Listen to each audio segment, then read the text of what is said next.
अब की बार एनडीए सरकार या फिर तोड़ फोड़ कर इंडिया की सरकार, क्या होने वाला है और क्या होगा? कल से आप, मैं, सब हलकान परेशान। 400 पार क्या हुआ? कोई बोल रहा है कि वो हारे।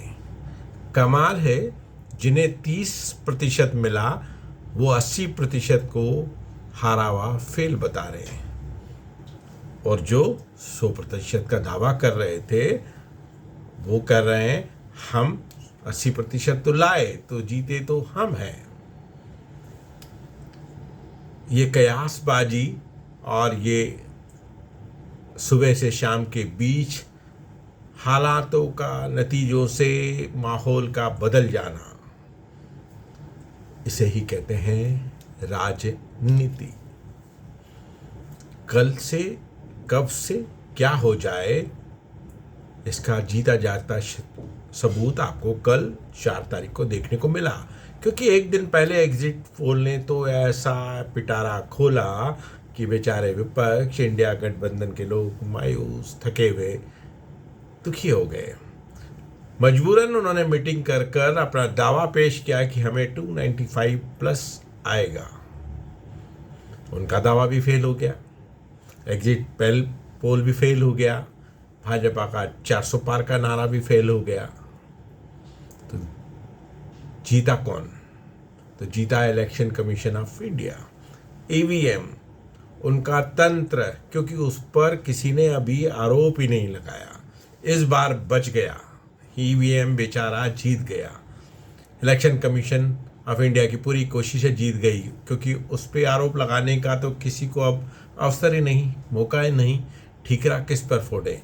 तो ठीकरा फोड़ा गया अयोध्या के लोगों पर कि उन्होंने भाजपा को उनकी उग्र भाषा, चाहे जो कुछ भी बोलना, अपमान करना, ईडी का उपयोग करना, सख्त फैसले लेना और जनता की सुनना नहीं और नेताओं को जेल में डालना के कारण कहते हैं कि अयोध्या वाले नाराज हैं।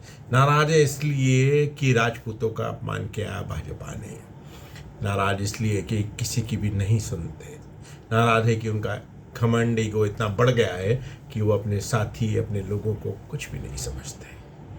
अयोध्या ने चुकाया है कि राम मंदिर इतना बड़ा मुद्दा, इतना विकास और इतने श्रद्धा आस्था का शहर, उसने भी भाजपा को नकार दिया। कमाल है। यही तो राजनीति है, यही तो लोकतंत्र है कि जो आप प्रेडिक्ट करते हैं, जो आप सोचते हैं, दावे करते हैं, जनता बहुत समझदार है, आपकी सुनती है, भीड़ में आती है, आपके नारे जय जय करती है। पर अगर उसे लगता है कि आप निरंकुश हो रहे हो और आप कुछ भी नहीं समझ रहे किसी को, तो वो कुछ तो खामोश फैसले लेती है।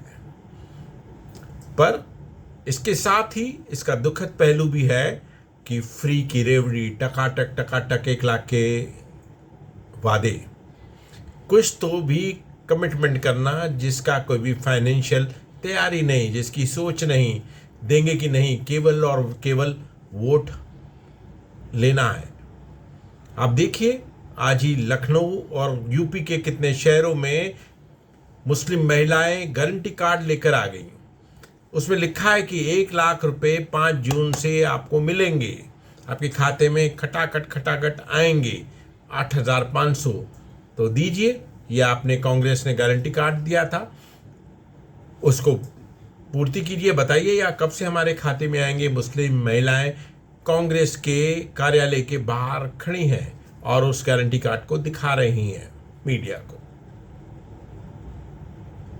बस सवाल यही है कि हम किस डायरेक्शन में सोचते हैं, हम लोकतंत्र को किस ओर ले जाना चाहते हैं। दोनों ओर के भक्त हैं, दोनों ओर के देवता अलग अलग हैं। ये कहते हैं आप भक्त हो, तो वो भी तो किसी के भक्त हैं। मीडिया गोदी मीडिया है, तो गोदी मीडिया उधर का भी तो है, लेफ्ट का है, कांग्रेस का है, वो लोग भी उनकी जय जय करते हैं। कुछ भी सरकार अच्छा काम करे दोष दे दो, खराबी बता दो, और कुछ भी विपक्ष सही बात बोले, अच्छे सुझाव दे तो उनको नकार दो। रिजेक्शन और कुछ भी नहीं समझना, यह बहुत गलत बात अब लोकतंत्र में शुरू हो गई है। पहले विपक्ष, अपोजिशन और सरकार कहीं न कहीं मिलती थी, उनमें सामंजस्य था, प्रेम था, एक दूसरे की सुनते थे। वो सब अब कम्युनिकेशन बंद हो गया है। बस यह चालू होना चाहिए। ये नतीजे सरकार किसी की भी बने, एनडीए की हो या तोड़फोड़ कर कर इंडिया बना ले, पता नहीं, लगता तो है एनडीए की बनेगी मोदी जी के नेतृत्व में। पर फिर भी देश और भारत मजबूत होना चाहिए। आप भी खुद से सवाल करते दीजिए कि आपने वोट क्यों दिया? जाति को देखकर किया, लाभ लेने के लिए किया, क्या आपकी सुनी जा रही है इसलिए किया कि आप नाराज हैं? आप नाराज हैं इसीलिए कि 370 धारा का कड़क फैसला लिया मोदी जी ने। आप नाराज हैं इसलिए कि गुंडों को, गुंडे राज को, आतंकवादियों को और बदमाशों को खत्म किया योगी जी ने। आप किस लिए वोट दिया, यह आपको सोचना है। आपको यह भी सोचना है कि आपने भारत को मजबूत होने के लिए वोट दिया या आप खुद को मजबूत, खुद के लाभ को देखकर वोट करते हैं। सवाल बहुत हैं सबके मन में। सवालों का जवाब बस ऐसे ही एक दूसरे से हम ले सकते हैं। आप नकार दीजिए मोदी की मेहनत को, कोई बात नहीं, पर आप खिल्ली मत उड़ाइए राहुल की मेहनत को भी। उसने भी बहुत मेहनत की, 55 से 100 तक सीटें लाई। तो आपको पॉलिटिकली मंचों पे जो बात करते थे ठीक है, पर आपको स्वीकार करना पड़ेगा कि उस बंदे ने बहुत काम किया, बहुत मेहनत की, अपना विजन दिया जैसा भी है।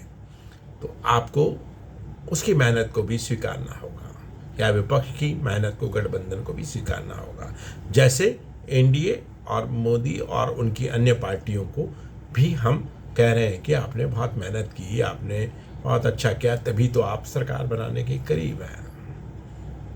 केवल और केवल नेगेटिविटी की बात करना ठीक नहीं, कभी भी ठीक नहीं। कहानी वाला से लक्ष्मण पार्वती पटेल, इंदौर। नमस्कार। सोचिए सोचिए सोचिए।